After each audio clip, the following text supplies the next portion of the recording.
నమస్తే। ఒకప్పుడు జర్నలిజం అంటే ఈ దేశ ప్రధానమంత్రి కాని నుంచి రాష్ట్రపతి కాని నుంచి ముఖ్యమంత్రులు కూడా కొంత గౌరవం వాల్యూ ఇచ్చేది।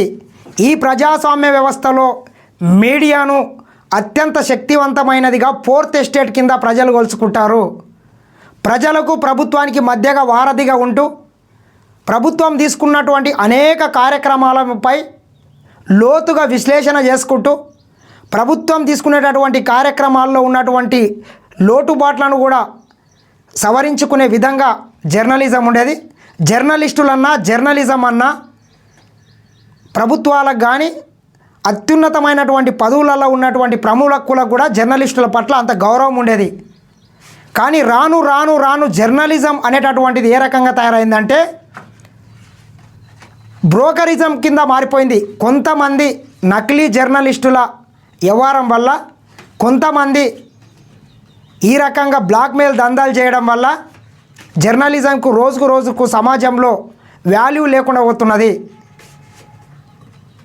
కొంత జర్నలిస్టులు కూడా ఆలోచన చేయాల్సిన అవసరం ఉంది। ఇదంతా ఎందుకు చెప్తున్నానంటే ఈరోజు జర్నలిస్టుల్ని మనం ఒకసారి చూసుకున్నట్లయితే ఎంతసేపు జర్నలిస్టులు స్కూళ్ళ దగ్గరికి వెళ్ళి, రైస్ మిల్ల దగ్గరికి వెళ్ళి, మైనింగ్ దగ్గరికి వెళ్ళి, ఇసుక దగ్గరికి వెళ్ళి, ఇట్లా అనేక రకాలుగా వ్యాపారాలు చేసేటటువంటి సంస్థల దగ్గరికి వెళ్ళి బ్లాక్మెయిల్ చేసి వాళ్ళ దగ్గర ఏమన్నా చిన్న చిన్న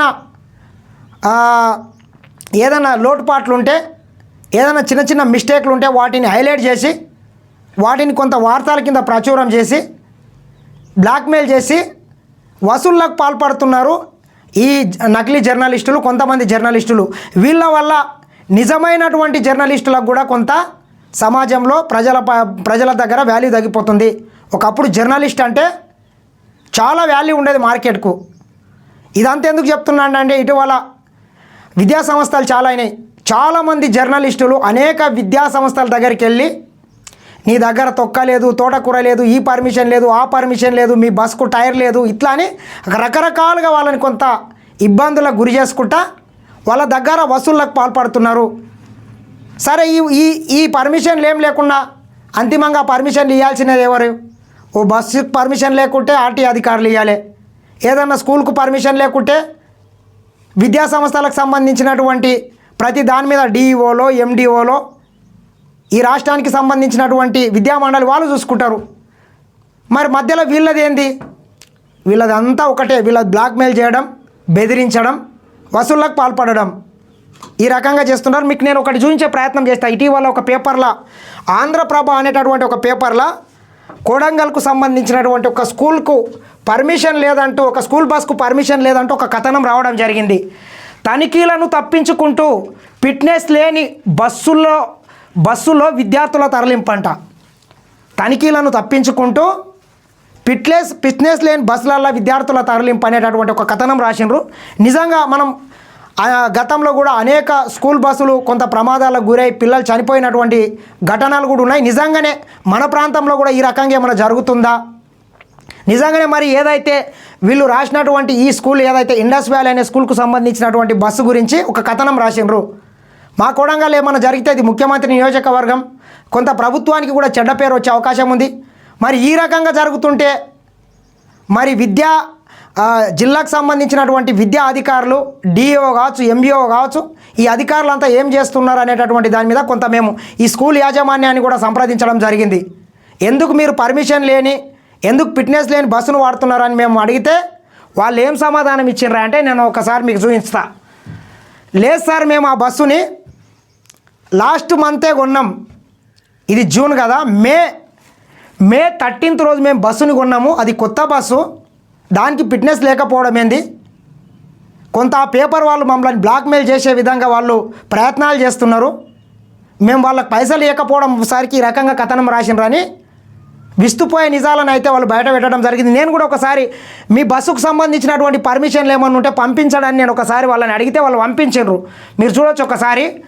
మాతృభూమి foundation, Indus valley school, Kodangal, Vikarabad, permanent mobile number వచ్చేసి 9985924103, ఇక Indus valley Kodangal present address అని మొత్తం ఈ బస్కు సంబంధించినటువంటి డీటెయిల్స్ పర్మిషన్లు అని వాళ్ళు పంపించడం జరిగింది.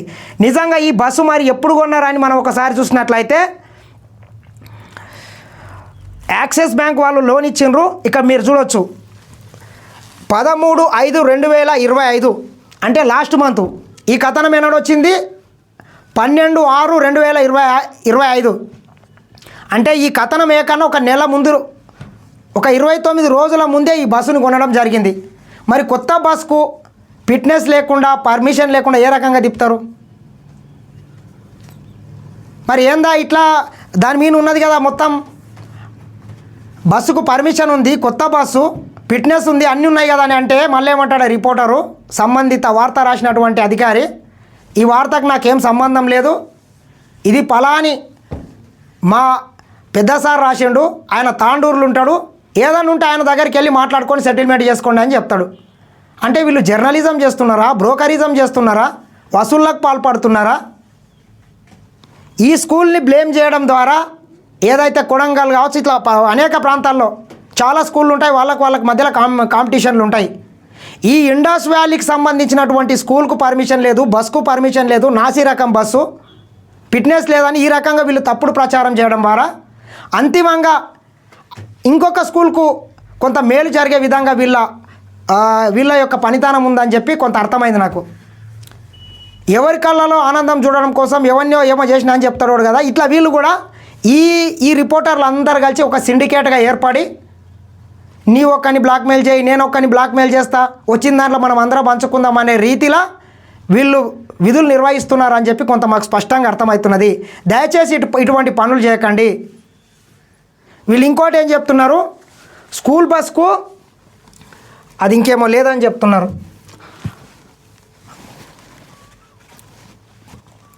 ప్రైవేటు విద్యాసంస్థల పై ఎత్తులు పాఠశాల పేరు లేకుండానే రోడ్లపైకి బస్సులు అంట. పాఠశాల పేరు లేకుండా రోడ్డు మీదకి బస్సు అని వాళ్ళు రాసినారు. స్కూల్ నిన్న చాలా అయింది.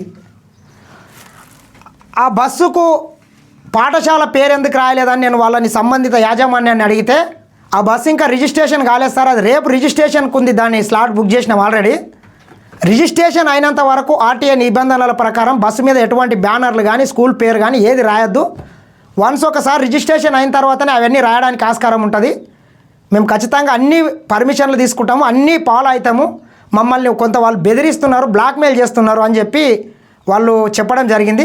దయచేసి మీడియా సంస్థలు కూడా ఏదన్నా ఉంటే మీరు వెళ్ళి మాట్లాడకండి. ఈ రకంగా డ్యామేజ్ చేయడం వల్ల వాళ్ళ స్కూల్కు చెడ్డ పేరు వస్తుంది, అంతిమంగా ఇంకా ఎవరికో మేలు జరుగుతుంది. ఇట్లా అనేక స్కూళ్ళు ఈ ప్రాంతమే కాదు, ఈ రాష్ట్ర వ్యాప్తంగా ఇటువంటి దందా జరుగుతుంది. దయచేసి నిజాలు తెలుసుకొని రాస్తే కొంత జర్నలిజానికి కూడా వాల్యూ ఉంటుంది.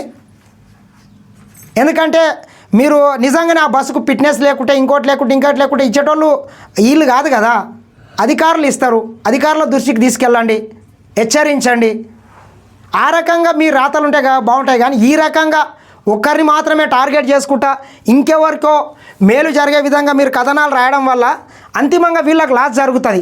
మీరు చూడొచ్చు, బస్సుకు సంబంధించినటువంటి ఈ ఇండస్ వ్యాలీ స్కూల్ ఏదైతుందో వీళ్ళకి ఇంకొక 4-5 బ్రాంచులు కూడా ఉన్నట్లున్నాయి. వికారాబాద్లో ఒకటి, పరిగిలో ఒకటి, ఇంకా కొడంగల్లో ఒకటి, కొన్ని బస్సులు కూడా ఉన్నాయి. చూడండి, లాస్ట్ మంత్ డెలివరీ తీసుకున్నటువంటి ఫోటోలు కూడా వాళ్ళు మనకు పంపించడం జరిగింది కొన్ని. దయచేసి ఈ రకంగా బ్లాక్మెయిల్ చేసి కొంత ఇబ్బంది గురి చేసే విధంగా మీరు ప్రవర్తించొద్దు.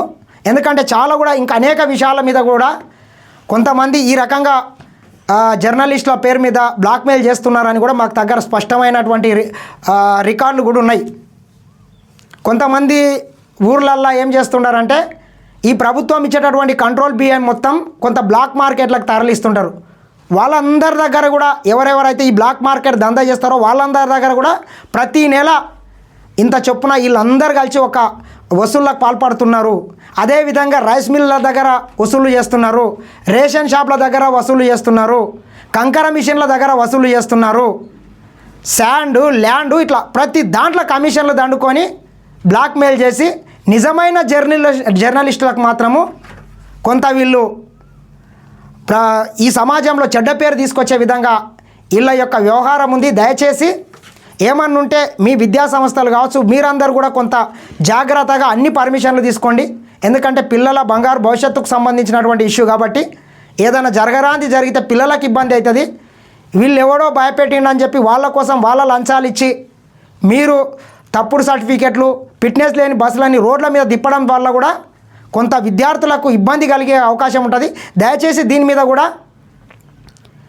జిల్లా విద్యా యంత్రాంగం కూడా ఎక్కడన్నా నిజంగానే ఫిట్నెస్ లేని బస్సులు ఉన్నా ఇంకోటి ఉన్నా దాని స్థాయికి మించి కూడా అందులో విద్యార్థులను ఎక్కించుకుపోయి కూడా చాలామంది రవాణా చేస్తున్నారు. వాటి మీద కూడా దృష్టి పెట్టాలని మరొకసారి కోరుకుంటూ, ఈ రకంగా నకిలీ జర్నలిజం పేరు మీద ఎవరన్నా ఇబ్బందులకు గురి చేస్తే దయచేసి ఇక్కడన్నా మానుకోండి. ఎందుకంటే కొంతమంది వల్ల నిజమైనటువంటి జర్నలిస్టుల ఇల్వ ఇజ్జత్ కూడా పోతున్నది. ఇకనన్నా వీటిని కట్టవేడితే బాగుంటుంది. ఈ రకంగా ప్రవర్తించకుంటే బాగుంటుందని మరొకసారి కోరుకుంటున్నా. చూస్తూనే ఉండండి SN TV.